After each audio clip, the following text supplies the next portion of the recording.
What's up guys, this is me Yasin, and today my goal is to help you understand all the cards that currently exist that are going to be randomly getting much better once we get to the new set, so Duelist Advance as well as Justice Hunters, because I understand how difficult it is to really prep in advance. The most difficult part I want to say is really just browse through all the cards that currently exist and think, okay, yeah, these cards are going to be good for the next set, whatever. Usually it doesn't work like that because we have the OCG to serve as a reference. So yeah, before we go any further, you already know the drill. Smash the like and subscribe button.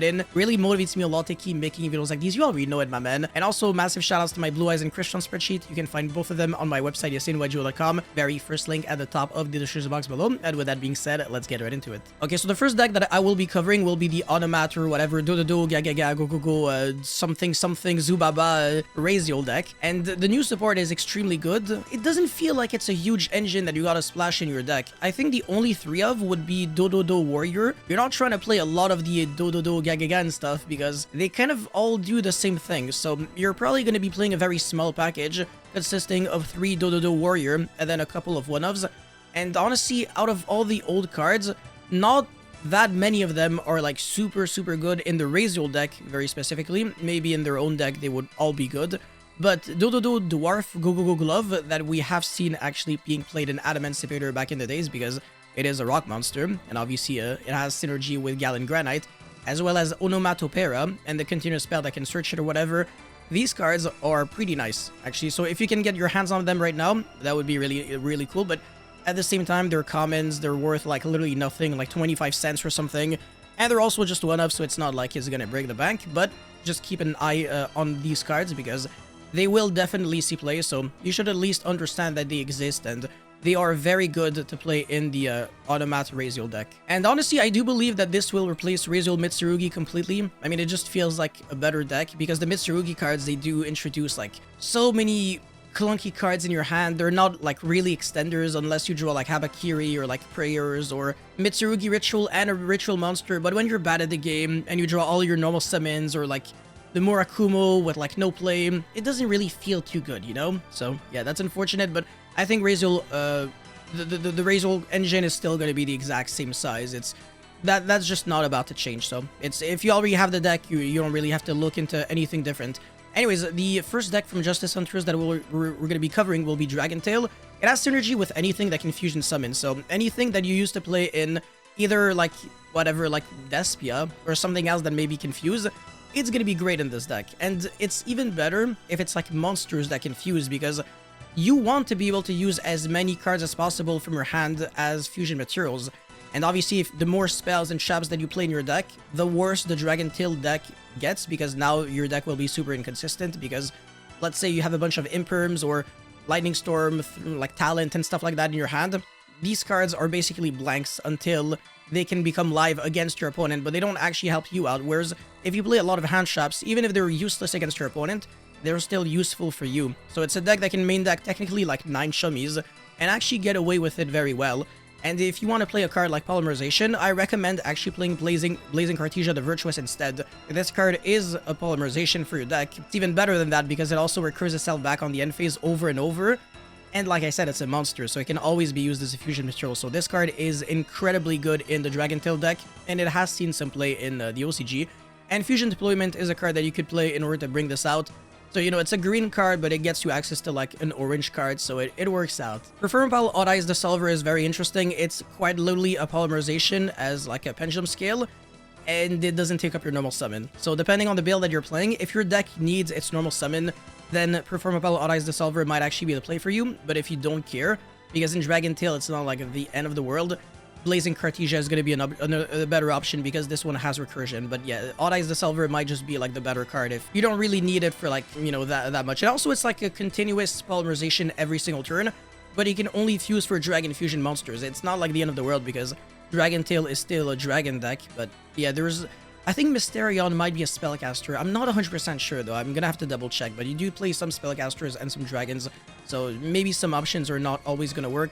Like for example, you can't make I mean, even though this is a spell card technically, you can't make Guardian Chimera with it because that one is definitely like not a dragon. I think it's a beast.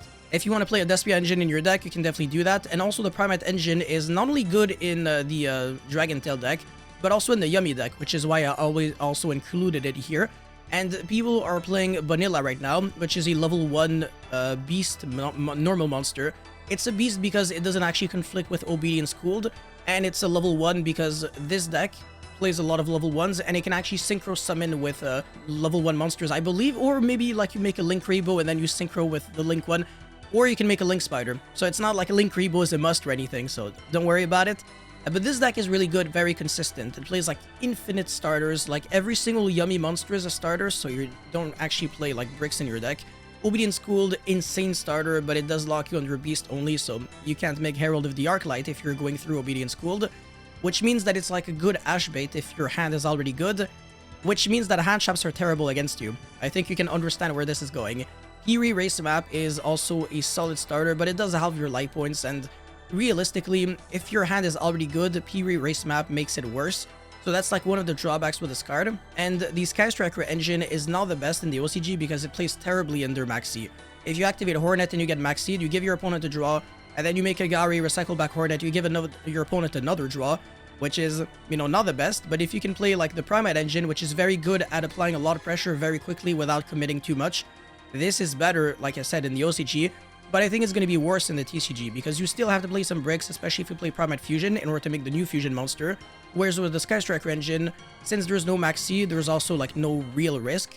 So I think these cards are especially, you know, important for you to get right now if you plan on playing Yummy in the future. You could also look into playing Widow Anchor or Afterburners, or maybe like a bigger package with like Ray or something, or the Link 2 monster that is coming out in Duelist Advance. So yeah, the Yummy deck, I mean, it's getting like indirect wave of support, like in Duelist Advance. Justice Hunter, obviously Justice Hunter is where the deck comes out.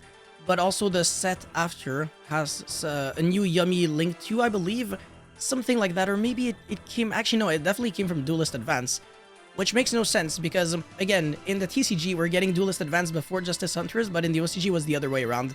This is why it gets super confusing for me, but I'm pretty sure Yummy is gonna get, like, actual more support in the future, just like Dragon Tail and what's-his-face, K9, because, you know, with Razul and Malice, they also ended up getting Twins of the Eclipse with, the garbage Skipper monster, and the indirect, like, Ryugi card. Twins of the Eclipse is the only one that matters, so, yeah, whatever, you get the point. Anyways, for K9, it's not like I can really say the pure K9 deck needs, like, a lot of cards in the main deck that already exist, because it's pretty much just K9 monsters with, like, no real normal summon. But I guess the Zablaster is a card that you could play. I don't think it's great. I think it's kind of copium. This card doesn't do much of anything, unfortunately, so if you don't want to play it, then you just don't play it. And you can also just play a different deck. You can play K9 Crystron, for example, and when K9 is going to come out in Justice Hunters, you already know I will be updating my Crystron spreadsheet. But jokes aside, K9 is a deck that is insanely good at spamming rank 5s, and one nasty rank 5 that you can summon right now is Paradise Smasher. It technically requires at least 2 level 5 monsters to make, but if you make it with 2 level 5s, you're trying to lose. No, you have to make it with 3 level 5s so that the odds of Azathotting your opponent for next turn, or I guess Shock Mastering, is about like 92%. I forgot the exact maths, but this card is going to be very good for you most of the time, and sometimes it's going to make you lose the game. So if you don't want to risk it, then there's still other options like Nash Knight into CXC's Nash Knight, so that you can summon any of these beautiful bad boys right here.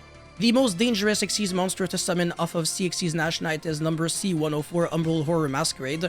Honestly, when you summon this card, it feels like you kind of just win the game. Because once per turn during either player's turn when a monster effect is activated on your opponent's side of the field, you can detach material to negate the activation.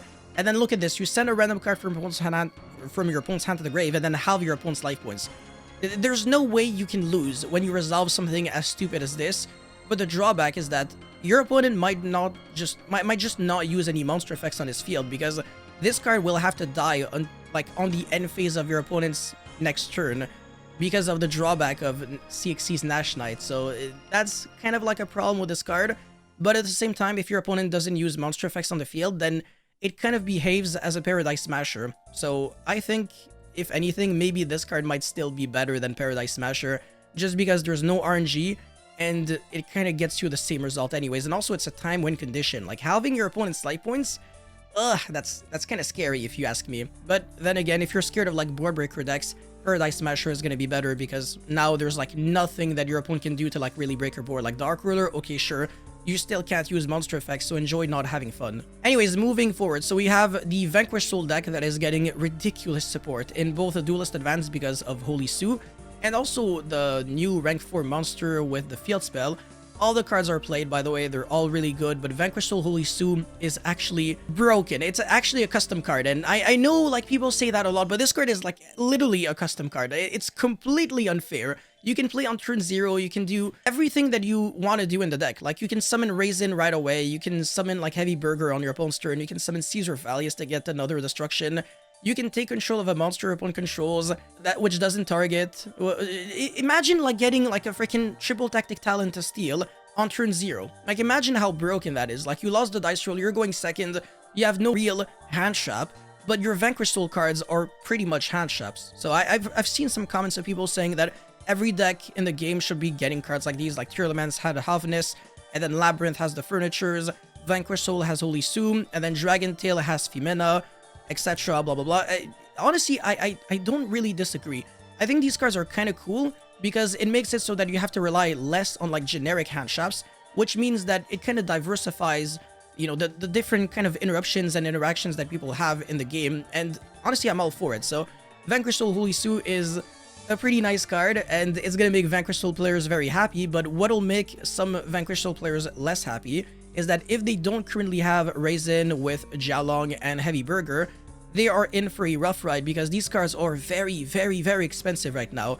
I mean, Raisin last time I checked was like $20-something, and Jialong maybe like close to 10, and Burger, I think that was like 15. I forgot the exact like amount, but yeah, you need 3 copies of pretty much all these cards except maybe Burger. Yeah, Jialong, maybe you can say like 2 copies, but when we get the K9 cards, since it's a level 5, you really have to max out both Holy Sue and Jialong, so Vanquish Soul, which used to be known as a budget deck, will no longer be budget, unfortunately, but if you can get your hands on these cards before it's too late, maybe you can save yourself a little bit of the pain, but I think the damage has already been done, not gonna lie. Anyways, we're obviously not done yet because there are some kind of like generic staples that you can play, next format that are extremely good, not only in Vanquish Soul, but also, I guess, in a way, generically. So the Rescue Ace engine has been seeing a lot of play in Vanquish Soul because obviously they're fire monsters, so worst case scenario, there's still reveal fuel for your cards. That's the reason why this deck doesn't typically play, you know, Veiler, Imperm, Water, and Wind hand traps. It's kind of like the Dominus cards, how you always have to like shape your deck around those cards. With Vanquish Soul, you have to shape your deck around Earth, Dark, and Fire attributes. So the Rescue Ace cards, very good. Retaliating, very good. It's extremely good against Dragon Tail, which means that this deck has an insanely good matchup against what used to be the best deck in the OCG, which also made Vanquish Soul dethrone it completely, which is why it is now the best deck in Yu-Gi-Oh! Right now. And it's also insanely good, I mean, Retaliating is also insanely good against the Sky Striker cards, like Hornet Drones, the special summon, you chain Retaliating. The game is kind of like donezo right now, unless you can make an SP banish it and then play from there, which is actually quite realistic, but at least the Hornet gets banished, so Kagari is not a thing. Your opponent has to neg like crazy. This card is really broken overall, and it's also insane against Memento, so Memento is going to phase out completely once Vanquish Soul comes out, and when Dragon Tail comes out, because now it's going to be suffering the collateral damage. And I have seen deck lists of people main decking Retaliating or main decking the Rescue Ace package in order to, you know, draw 2 cards, discard 1 card. It's basically kind of like Phantasme in a way, but your opponent doesn't have to summon any Link monsters, so it's like generically good even against decks that do not summon Links, such as Dragon Tail and K9. Alright, now for the 2 super spicy cards that I don't know if people actually know, but these cards are super simple. It's not like I have to bring up the picture on the screen so that you can read the effect. The first one is Ally of Justice Quarantine. It is a level 4 Dark Machine with 1700 attack and 1200 defense, so it's relatively difficult for your opponent to normal summon a monster to run over it. And the reason why I mention this is because its effect is very interesting. It is a continuous effect. It's a floodgate that reads, neither player can special summon light monsters. Now you might be thinking, why would I want to play a card that says neither player can special summon light monsters? Number 1, Vanquish Soul doesn't really rely on its normal summon anymore because of the K9 cards, which means that you can start your turn directly by normal summoning Quarantine, and then you start, you know, spamming the field with your K9 Vanquish Soul stuff with Joku summoning the Holy Sue or whatever, or Jialong, and then effect a search like crazy, you pop off, your opponent will never be able to Nibiru you, so that's number 1. Number 2, if you go first against like any light-based strategy, you can brick, normal summon this, pass turn, and you kind of just win the game on the spot. And also, you can kind of break boards with this card in a way. If you, again, don't need your normal summon, you just go first action, normal summon this, and then a lot of, like, their potential, like, interactions against you might just be completely dead. It's only good against light-based strategies. Yummy is one of them. So, they literally cannot play the game at all, and all their monsters are super, super weak.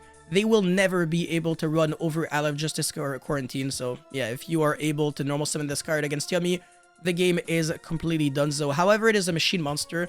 I do not believe it is searchable by any means because it's not like this that can make Gear Gigant X to search it. The next card that is actually very scary that I've been seeing in the side deck is a Mind on Air, level 6 Dark Spellcaster with only 1000 attack and 1600 defense. This one, I believe even a Ryzen can run over it. So even if you summon it in defense, you are not safe.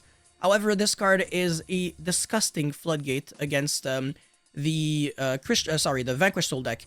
And the reason for that is because it has a continuous effect that reads, your opponent must play with their hand revealed. The reason why this is good is because the Vanquish Soul cards, in case you didn't know, they have to reveal cards in the hand in order for them to be able to activate their effects. However, if your hand is already revealed, there is nothing for you to reveal because it's already revealed. So it's not like you can use the effect of Raisin, for example, to like make it undestructible by battle or destroying all other monsters in the column. And there's also another card that allows you to do something similar. I think it's like the Dolphin that people used to play in Sprite. Might be like Click and Echo or something like that. You are crippling their entire strategy. So it's actually kind of scary. But yeah, Mind on Air has been seeing a little bit of play. It's a card that you do have to tribute summon, I believe. I don't really know how you're special summoning this card from your deck or hand or something, or you're searching it, but whatever. It's a good floodgate, just like Isle of Justice Quarantine. If you can hard draw these cards and just normal or tribute summon them, they will be putting in a lot of work against the decks that they're good against. Now, I just realized that I haven't covered every card for Yummy because there are also some extra deck cards like Martial Metal Marcher so that you can climb into Herald of the Arclight to negate Nibiru or, you know, evenly matched and stuff like that, because this deck doesn't actually make Omni Negates, it just makes like good interruption, like a Book of Moon, a double Book of Moon with like some destructions and some bounces and stuff like that. I mean, it's especially destructions and also banishes from the grave or like shuffled back into the deck or something like that. It's some nice interruptions, and the fact that it's like all from like a one card combo and the deck has insane recursion. But Herald of the Arclight allows you to also have like a nice floodgate that also shuts down Forbidden Droplets. So that's the reason why people have been playing Dark Ruler no more a lot in the in their side deck to counter the Yummy deck, but it's not working very well against the K9 based strategies because they can make Paradise Smasher so that Dark Ruler just doesn't save you from anything, which is why Dark Ruler is back to being in the binder instead of the side deck. Now, the last card that people are playing in the Yummy deck is Ninja Shadow Mosquito. This card is kind of cool for like OT King because you can use like 2 synchros to make it and then just kill your opponent out of nowhere, like even if there's like big walls. But I don't know, there was like a specific combo that allowed you to use Ninja Shadow Mosquito like to OTK just through like a stacked board, but I kind of forgot about it. I think it was explained on Road of the King though. The Sky Striker deck is about to become a relatively competitive strategy, and it's not like you really need anything spicy to build it, really just like the Sky Striker cards that currently exist, and they are worth pretty much nothing for the most part, so that shouldn't really be too much of an issue for you. Now, the Magistus engine, and this one is super, super interesting because you can even play stuff like Raziel Magistus or Magistus Dragontail, which is a very popular build right now in the OCG, even though they have Warlord Savage Dragon, which obviously does not exist over here, so it's going to be better there than it will be over here. It's still a really good deck, and it can summon some nasty floodgate monsters, and it can also summon Zoroa, the Magistus Victorious Verith Ragna. What is this? But yeah, this card is actually kind of unfair. It can negate monster effects, which obviously means that you can negate Nibiru and stuff like that. And when you're comboing off like crazy, that's feels kind of good. And also it's a board breaker and stuff like that. Everything about this card is just completely cracked. And it's not like super hard to summon either, because there are new ways of fusion summoning, like in engine. This is one of them actually, Crowley the Gifted of Magistus. It is very easy to search off of the Link 1 Artemis, and you can obviously equip it with the Zoroa or the Graveyard Effect of Spoon, and Spoon searches Zoroa, which can then revive back Spoon. So yeah, it's a one-card combo that just like does the most disgusting things on Earth. Even if you only draw Zoroa or Crowley, you can still do some things. It's not like these cards are bricks either. The Magistus cards are extremely high value, and honestly, I really do believe in their potential. Like, maybe a pure Magistus deck could maybe make sense one day, but I don't know. It doesn't really feel like it has like too many layers of play, but this engine will probably be in a lot of people's deck list when it will come out. And honestly, I kind of forgot the exact set where it'll come out. Maybe like as OCG imports in Duelist Advance, because I do remember that Spoon was like in a special set. It wasn't a core set or anything. Correct me if I'm wrong, but yeah, these three Magistus cards, they were all in the same set. And also the cards that currently exist, like I said, Zorua, Magistus Corzo, of course. This one is a super rare from Alliance Insight, I believe. Or maybe the set before. I forgot. Don't really care. Iwas, whatever. This card's not like super needed. And Snake Eyes Doom Dragon. This card is pretty good. Last but not least, I will be going over some K9 Crystron cards that you can get right now. So Scrap Recycler is one of them. It's an Earth Machine that can be searched off of River Stormer, which is a generic rank 5 monster. So your hand can be made of only K9 stuff. And then you can still make River Stormer to bridge into your Crystron engine by searching Scrap Recycler, and then you use up your normal summon on it. Even if it gets impermed, you couldn't care less, because then you can make Clockwork Knight and then send the River Stormer to revive back the Scrap Recycler. And yes, Scrap Recycler is not a hard once per turn, and it also gets its effect when it is special summoned. It's very convenient, I know. So yeah, this card is actually kind of cool. You're not playing any level 4 Earth Machines in your deck, unfortunately, so you can't use like its baby Daigusto Emerald effect to draw a card. That would have been freaking cool, but unfortunately no. And there is another card that you can play to negate monster effects. It's Chronomaly Vimana. It's obviously worse than Nova into Infinity, but if you can already like pop off, make Infinity, and then make Vimana, and make Ripper, then you're negating like infinite monster effects. But the K9 Crystron deck makes like actual hard negates, like Infinity, Ripper, Vimana, Dragster, stuff like that, super easily. It's the deck that makes the most amount of like negations in the game, where some other decks like Dragon Tail, Yummy, and even like Raziel Onomat, they don't actually make negates, they just make like good interruptions. I think that's pretty much it for the cards that I wanted to review right now, so that you would understand, you know, what at the current moment to be prepped for the future. But if there's something that I forgot, or something that you think is going to be even better, like when we're going to be getting Duelist Advance and Justice Hunters, please let us all know in the comment section below. As always, thank you so much for watching. Don't forget to like and subscribe, and I'll see you guys very soon. Peace.